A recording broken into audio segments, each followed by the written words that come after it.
going on, guys? It's the real truth back here with a lot less AKAs and some more knowledge to drop on you guys, from producer to rapper.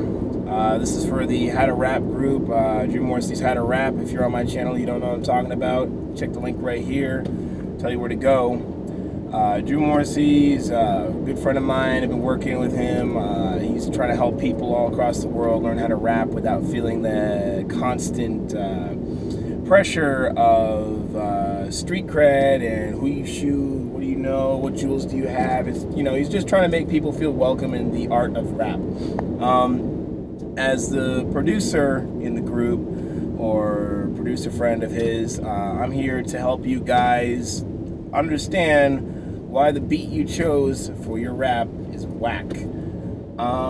It's really important, I think, to know or be able to have a little bit of a producer's ear. I'm not expecting you to do what I do, but just to understand a couple of key things that make beats really terrible, so you don't sound terrible. Just think of your top 5 favorite rappers, you know what I mean? How many beats do they have that are whack?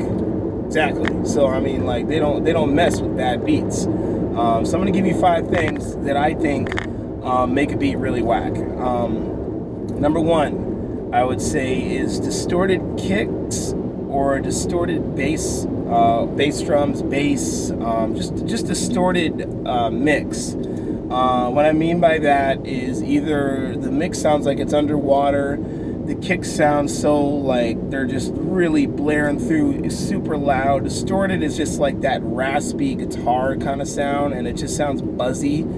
Instead of just being like doom, doom, doom, it's like and it's just, you know, you can't hear what you're saying on your rap. We don't know what's going on, except we just know that our ears are bleeding. Look out for that. You gotta make sure you just find, you know, hopefully a producer has enough brain in their, you know, engineering in their brain that they know how to keep that from happening. A lot of guys are just like, yo man, check out my dope beat I made on Fruity Loops in like 5 minutes, and then that's where you steer away. Number 2, I would say really cheesy sounding synths, strings, pianos. What I mean by this is, instead of sounding like a nice grand piano, it sounds like Dr. Dre's first piano he got when he was the age of 5. I'm talking strings that sound like ukulele, nylon string plucks. It just sounds bad. And cheesy synths are just like, you know, unless you're that DJ Mustard, which I'll bring him up in a little bit again, unless you're DJ Mustard and you have that one bell sound that just is, you know, signature of that organ sound, you know, just really, you know, just synths that don't sound like real instruments. They totally sound fake, and you know, and you can tell.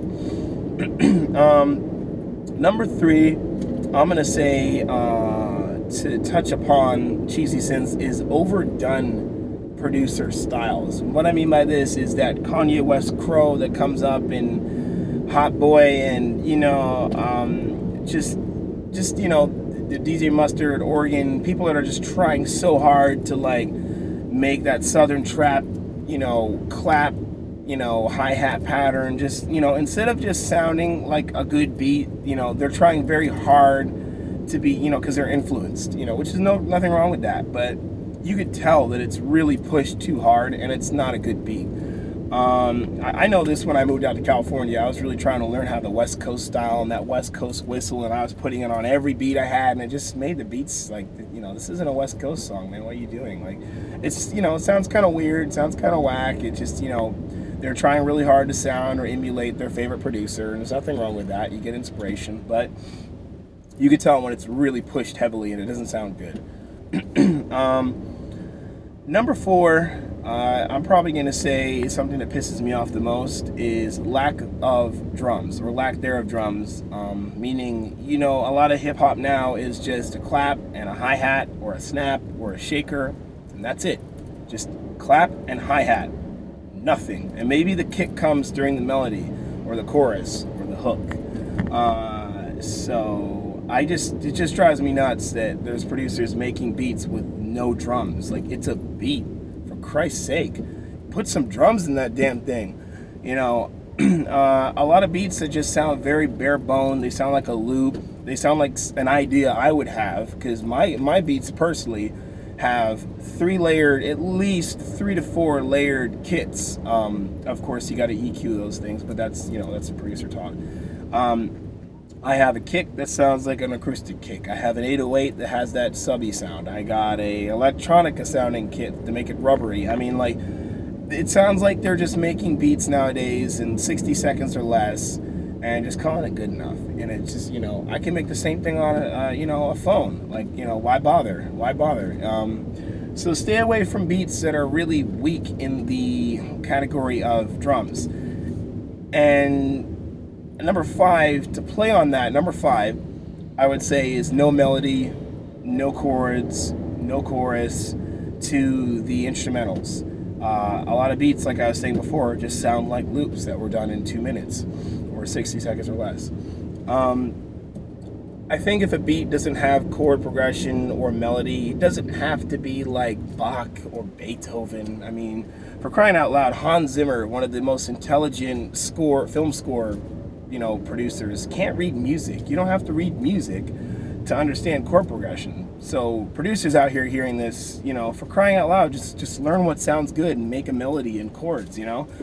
But a lot of beats now are lacking their melody, and it's just, it doesn't have, you can't hum it in your head. You can't, like, you know, what does that beat sound like? I have no idea. I had no melody. So make sure you find beats with a little bit of progression, chord progression, melody. It has something you can hum along to. But yeah, guys, that's what I got. That's the 5 things I think that really make beats whack. And I don't want you to be whack, and you don't want you to be whack. So look out for some of those things. And I also recommend going on YouTube and checking out some people that promote producers. Instead of just staying on SoundClick, go to SoundCloud, go to YouTube, look up, you know, Drake type beats or whatever you're into, and find people that promote other producers, because then you'll be able to know who those people are and follow them. And don't be afraid to pay your producer, you know what I mean? It's quality. You get what you pay for. If you got a free beat, it's gonna sound like a free beat, and we're all gonna know it. But alright guys, this is it for The Real Truth, The Block, How to Rap, Drew Morrissey. You guys take it easy.